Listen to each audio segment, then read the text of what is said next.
Juan Kapitulo 6, versikulo 35. Si Jesus miingon kanila, "Ako mao ang pan nga naghatag sa kinabuhi. Ang muari kanako dili nagayod gutomon, ug ang mutuo kanako dili nagayod uhawon." Pan sa kinabuhi. Maglikon unta sa mong pagtuo, ug gagaka kami sa pagtuman sa imong mahal nga kasuguan. Pinumanaa ka ninyo. Santos nga Ebanghelyo sumala ni San Lucas.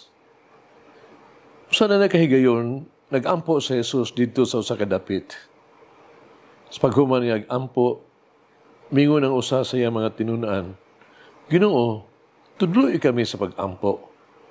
Ingon nga gitudluan ni Juan ang iyang mga tinunaan. Si Jesus mingon kanila, "Ingna niini ninyo pag-ampo. Amahan, simbahon unta ang imong ngalan. Paghari ka unta kanamo. Ihatag kanamo sa matag adlaw ang kalanon nga mong gikinahanglan. Pasilua kami sa among mga sala. Nagapasaylo kami sa tanang nakasala kanamo.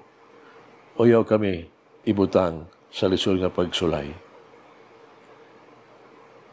Ang Ebanghelyo sa Ginoo.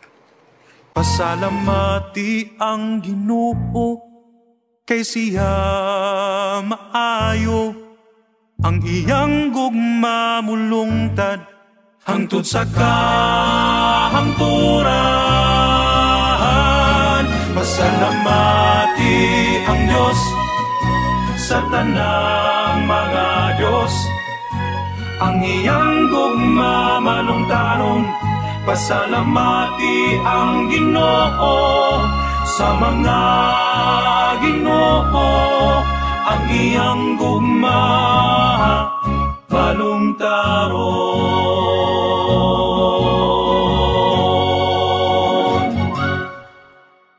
Pag-ampo, importante sa ito ang kinabuhi.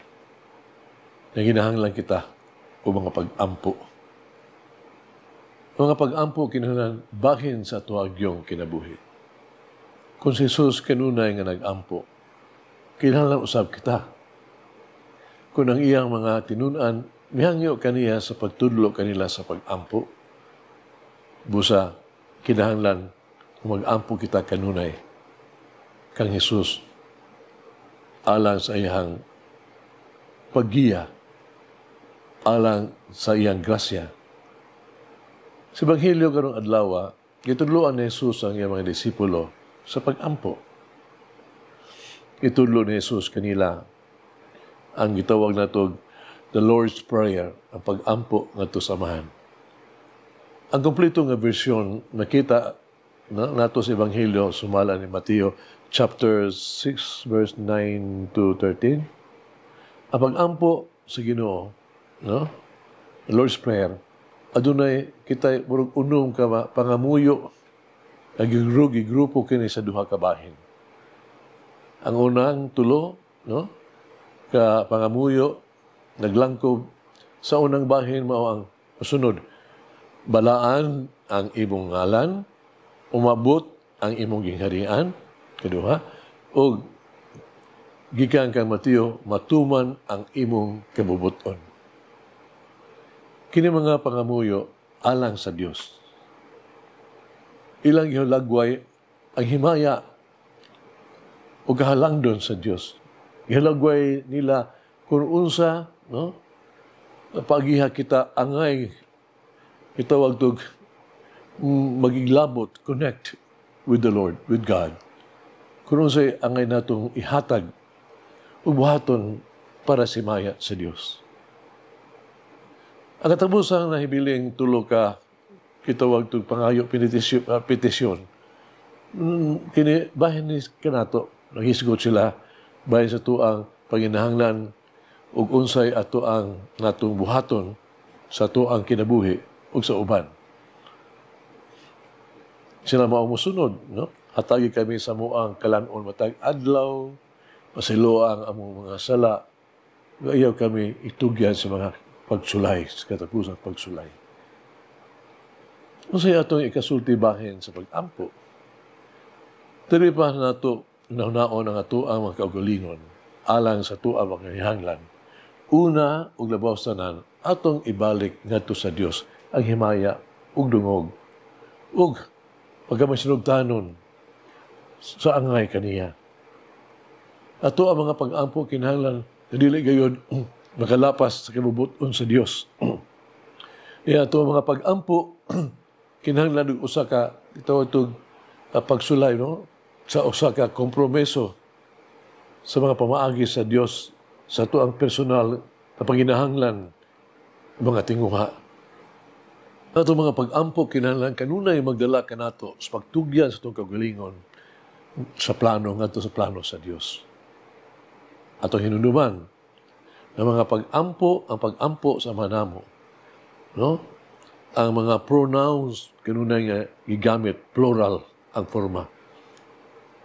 Sila, mao, kita o ato sama sa ato ang kalanon matag adlaw, atong mga sala o hatagi kami kita, pasaylua kami. Busa, di lamang nato na hunaon atong kaugalingon. Kinahang tagdon usab nato ang kaayuhan sa ubang mga tao. Dili lamang nato hinuduman ang ato ang mga panginahanglan o kalimtan ang kaayuhan sa uban.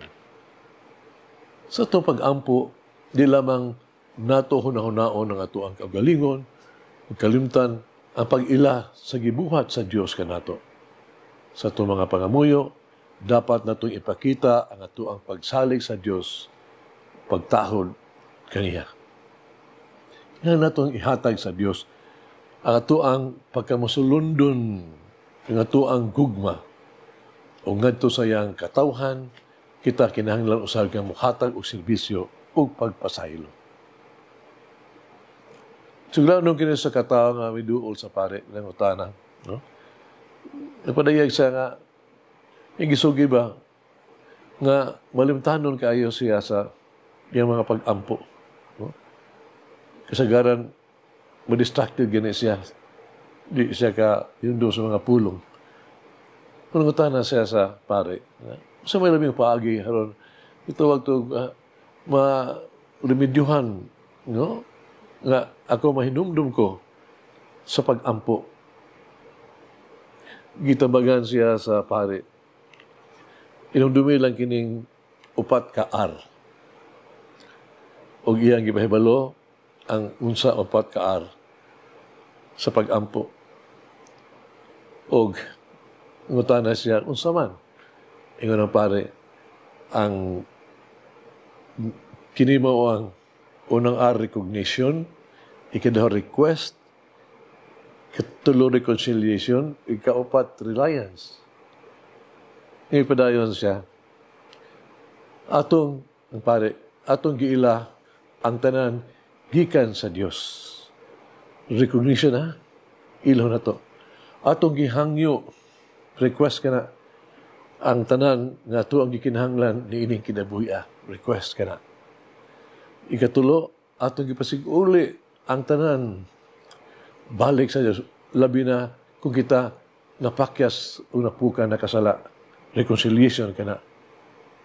Us katapusan, pagsalig kita sa Diyos o pag-atiman sa Diyos, reliance, rely on God.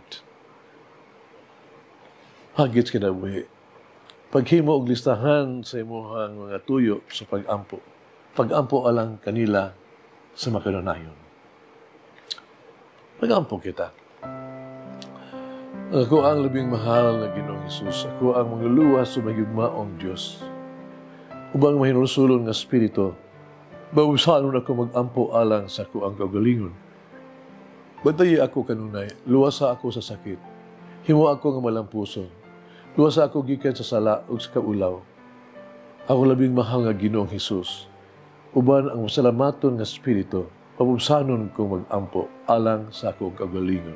Ihatag ko kanimo ako ang oras o mga talento. Unta magserbisyo ako sa ako ang mga kaigsuunan. Unta mutabang ako. Mutabang sa simbahan. Hinaot nga ako magmaunungon, matinud-anon kanimo. Amen. May reform my heart in your way of prayer and trust. Mulangin ang Diyos magagahong sa tanan, Amahan, Anak, Espiritu Santo.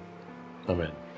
May the Lord of the divine mercy bless us all, heal us from all diseases and suffering. Ayun unta niya kita, tanang mga sakit na sa lawas o sa kalag, body and soul. In the name of the Father, the Son, and of the Holy Spirit. Jesus, I trust in you. Amen. Whoever eats the bread of life will never hunger, says the Lord. Kay galaan inyong nabati ang pagpaambit ug hamubong pamalandong sa pulong sa Dios pinaagi sa tulumanon. Pan sa kinabuhi nga gidumala ni Monsignor Daddy Selva. Hangtod na usab sa sunod higayon, daghang salamat.